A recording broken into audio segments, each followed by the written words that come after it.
नमस्कार दोस्तों, कैसे हैं आप? आशा करता हूँ बहुत अच्छे हैं और अपना अपने परिवार का बहुत अच्छे से ख्याल रख रहे हैं। आगे बढ़ने से पहले दोस्तों, चैनल नहीं सब्सक्राइब किया ऐसे तो सब्सक्राइब कर लीजिए, पैसे इस चीज़ के बिल्कुल नहीं लगते। तो दोस्तों, एक डिस्टर्बिंग न्यूज़ मैंने देखी जो कि काफ़ी मुझे बुरी लगी और काफ़ी उससे रिलेटेड स्टोरीज भी मैंने देखी, तो सोचा इस चैनल पर डिस्कस करता हूँ। तो दोस्तों, ये मैं कुछ इंडिया की न्यूज़ पढ़ रहा था, तो मैंने ये पढ़ा कि पिछले कुछ सालों में बहुत सारी लड़कियां हैं जिनकी शादी एनआरआई या ओसीआई वालों से कर दी गई। उनको फ़ॉरेन ले जाके अबैंडन कर दिया गया है। कुछ नंबर्स भी आए थे जो कि काफ़ी डिस्टर्बिंग थे। काफ़ी लोगों को देश में ही छोड़ के चले गए, बहाने मार के जो भी। और ऐसे केसेस बढ़ते जा रहे हैं। तो ये चीज़ काफ़ी डिस्टर्बिंग है। एक लड़की के लिए क्या हो सकता है, मतलब बहुत बुरा हो सकता है।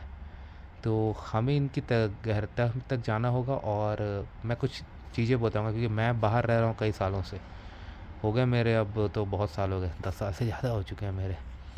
तो मैं कुछ चीज़ें कहूँगा जो कि उनके लिए हेल्पफुल हो सकती है। सबसे पहले चीज़ तो जस्ट कोई बाहर रह रहा है, अंधाधुंध तरीके से शादी मत कर दीजिए। मैं मानता हूँ कि आपके पास वेरिफिकेशन के अवसर कम है, लेकिन फिर भी जितने हैं उसको यूज़ कीजिए। सिर्फ सोशल मीडिया पे वो क्या दिखा रहा है, प्रोफाइल में क्या दिखा रहा है, वो देख के मत जाइए।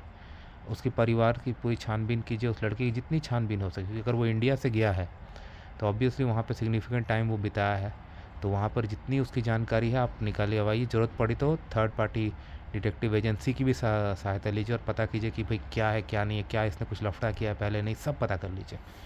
छोटी से छोटी क्लू पर भी आपको कुछ बहुत बड़ा मुसीबत से आप बच सकते हैं। ठीक है। जनरली लोग अपनी पारिवारिक स्थिति, फाइनेंशियल चीज़ों, इसको लेके बहुत झूठ बोलते हैं। सारे लोग नहीं, कुछ लोग करते हैं, लेकिन इन चीज़ों को अगर आप ठीक से पता कर पाएँ समय रहते तो आपको फ़ायदा होगा। ठीक है। ये आप ज़रूर करें। उसके बाद अगर आप अपनी बेटी को भेज रहे हैं किसी कंट्री, जैसे मान लीजिए यूके, ऑस्ट्रेलिया, मतलब जिस कंट्री भेज रहे हैं वहाँ की जो लोकल लैंग्वेज, जैसे मान लीजिए आप कनाडा भेज रहे हो, यूएस भेज रहे हो, तो उस इतना इंश्योर कीजिए कि उसको एटलीस्ट बेसिक इंग्लिश आए। उसको उसकी जो डॉक्यूमेंट्स हैं, जैसे पासपोर्ट वगैरह, ये सब बहुत केसेस में वो सीज़ कर लेता है, छीन लेता है, तो उसकी स्कैन कॉपी आपके पास होनी चाहिए। उसके ईमेल पे होने चाहिए, फ़ोन पे होने चाहिए, जिस भी चीज़ पर, ताकि कभी इमरजेंसी में मदद ले सकें।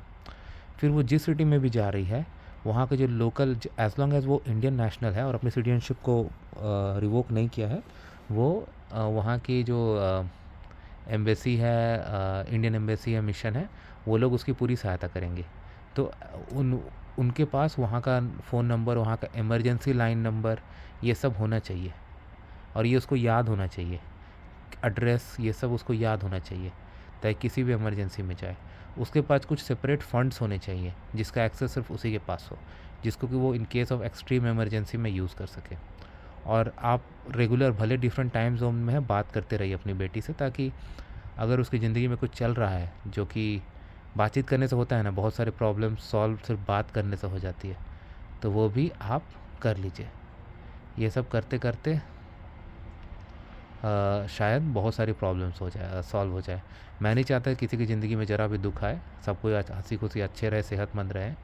लेकिन प्रॉब्लम्स आती हैं और आते जा रही हैं, अनफॉर्चुनेटली बढ़ते जा रही हैं। तो ऐसे में ज़रूरी है कि ये सारे स्टेप्स उठाएं। ठीक है।